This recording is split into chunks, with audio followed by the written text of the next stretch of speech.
अब हम अपना अगला विश्लेषण एक बहुत महत्वपूर्ण सवाल के साथ शुरू करना चाहते हैं, और वो सवाल ये है कि क्या भारत के लोकतंत्र को अस्थिर करने के लिए कोई विदेशी ताकत साजिश कर रही है। और इस सवाल का जवाब जानने के लिए आप सबको इस विश्लेषण को बहुत ध्यान से देखना होगा। तो चलिए इसको लेकर सभी खबरों और पूरी डेवलपमेंट को समझते हैं। लेकिन आगे बढ़ने से पहले इस वीडियो को लाइक करके चैनल को सब्सक्राइब जरूर कर लीजिए, क्योंकि आपके लिए तो 1 सेकंड का काम है, लेकिन इससे हमारी काफी बड़ी मदद होती है।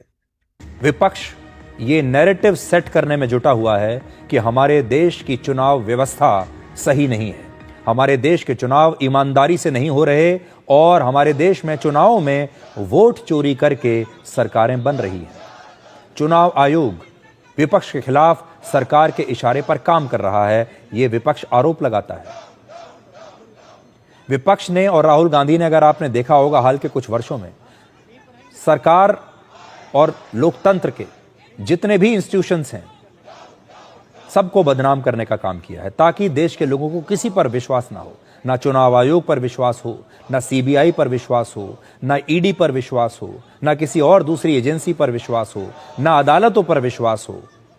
और अब तो भारत की सेना पर भी सवाल उठाने लगे हैं, उनसे भी सबूत मांगने लगे हैं। भारत दुनिया का सबसे बड़ा लोकतांत्रिक देश है।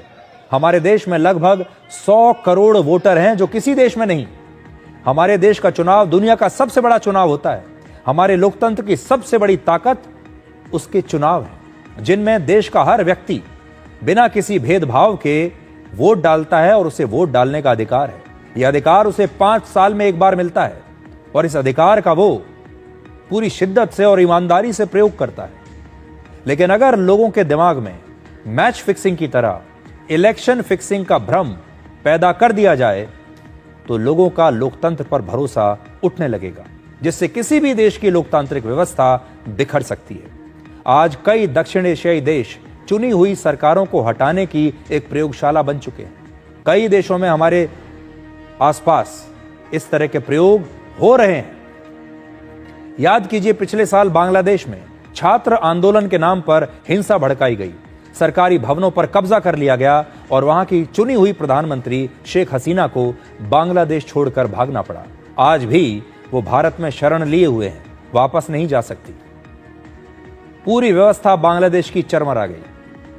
अगर आज आप देखें तो बांग्लादेश में जो सब कुछ हुआ, इन्होंने क्या हासिल किया। बांग्लादेश में अगर आप आज की स्थिति भी देखेंगे तो शेख हसीना को हटाने के बाद भी बांग्लादेश में क्या बदला है? सब कुछ पहले जैसा ही है, लेकिन यह एक साजिश थी उन्हें हटाने की। वर्ष 2022 में पाकिस्तान की संसद में अविश्वास प्रस्ताव लाकर इमरान खान की सरकार को हटाया गया। इमरान खान ने सत्ता से हटने के बाद विदेशी साजिश का आरोप लगाते हुए पूरे पाकिस्तान में रैलियां की थी। उस समय इमरान खान ने बार बार आरोप लगाया था कि उनकी सरकार को गिराने के पीछे अमेरिका है। अमेरिका नहीं चाहता कि इमरान खान की सरकार रहे और अमेरिका ने उनकी सरकार को गिरा दिया। 2022 में ही श्रीलंका में आर्थिक संकट और महंगाई का बहाना बनाकर विपक्षी पार्टियों ने जनता को भड़काया और वहां के राष्ट्रपति गोटाबाया राजपक्षे के इस्तीफे की मांग की गई। जनता ने राष्ट्रपति भवन, प्रधानमंत्री आवास और तमाम सरकारी इमारतों पर कब्जा कर लिया। जुलाई 2022 में वहां के राष्ट्रपति को श्रीलंका छोड़कर देश से बाहर भागना पड़ा।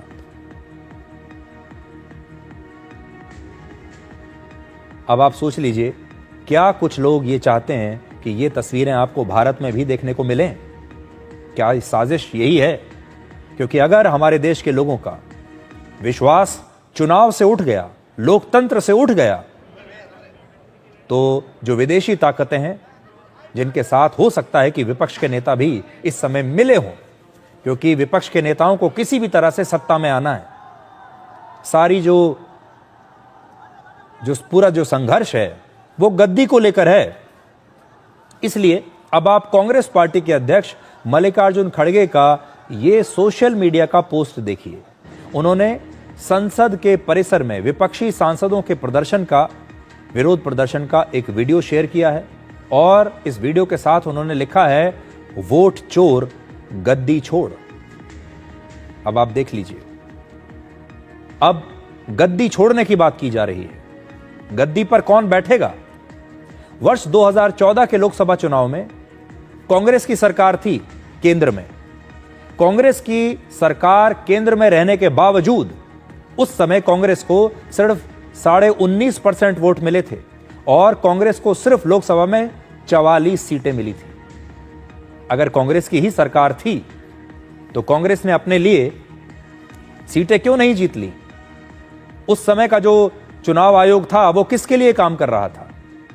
वर्ष 2014 के लोकसभा चुनाव में बीजेपी विपक्ष में थी और बीजेपी को तब 31.3% वोट मिले थे और बीजेपी को 282 सीटें मिली थी। क्या यह चुनाव भी रिग्ड था?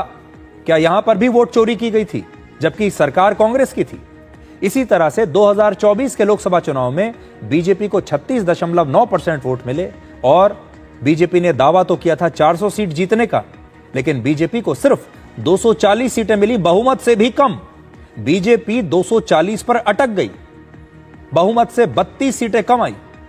उसी चुनाव में कांग्रेस को 21.4% वोट मिले और 99 सीटें लोकसभा में उसने जीत ली।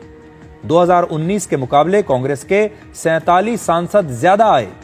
फिर भी कांग्रेस को लगता है कि हमारे देश में वोटों की चोरी हो रही है। लोकतंत्र में जिस पार्टी को ज्यादा वोट मिलता है, जिसके पास बहुमत होता है, सरकार उसकी बनती है। लेकिन अब कांग्रेस एक बहुत बड़ी गलतफहमी पैदा करना चाहती है, लोगों के मन में शक पैदा करना चाहती है और यही लोकतंत्र की सबसे बड़ी ताकत है कि लोग 5 साल में एक बार अपनी मर्जी से अपनी सरकार चुनते हैं। अगर उन्हें लगता है कि बीजेपी को 400 सीट नहीं देनी तो 240 देते हैं। उन्हें लगता है कि नहीं, बीजेपी को बहुमत भी नहीं देना तो 240 पर अटका देते हैं। तो क्या जानबूझकर लोकतंत्र को कमजोर करने के लिए यह वोट चोरी का नैरेटिव हमारे देश में बनाया जा रहा है और इसका प्रसार किया जा रहा है? आज प्रियंका गांधी वाड्रा सहित विपक्ष के कई सांसदों ने एक सफेद रंग की टी शर्ट पहनकर संसद भवन के बाहर एक विरोध प्रदर्शन किया। आप देखिए, ये टी शर्ट देखिए, आप सबने एक टी शर्ट पहनी हुई है और इस टी शर्ट पर एक नाम लिखा है, एक महिला की तस्वीर है और नाम लिखा है मिंता देवी। इन सारे विपक्षी नेताओं का ये आरोप है कि बिहार के सिवान में एक वोटर हैं जिनका नाम है मिंता देवी और मिंता देवी की उम्र चुनाव आयोग की लिस्ट में 124 साल लिखी हुई है। ये मिंता देवी 124 साल की हैं, ऐसा चुनाव आयोग की लिस्ट में और उनके आई कार्ड में लिखा हुआ है। और यह भी लिस्ट में है कि ये पहली बार वोट देने वाली हैं, यानी ये नई वोटर है। अब विपक्षी दल कह रहे हैं कि इनकी उम्र तो 100 साल से भी ज्यादा है। इनकी जो डेट ऑफ बर्थ है, अगर आप भी देखेंगे तो इसमें लिखा हुआ है 1900, 15/7/1900 डेट ऑफ बर्थ है इनकी। उस हिसाब से इनकी उम्र हो गई 125 साल।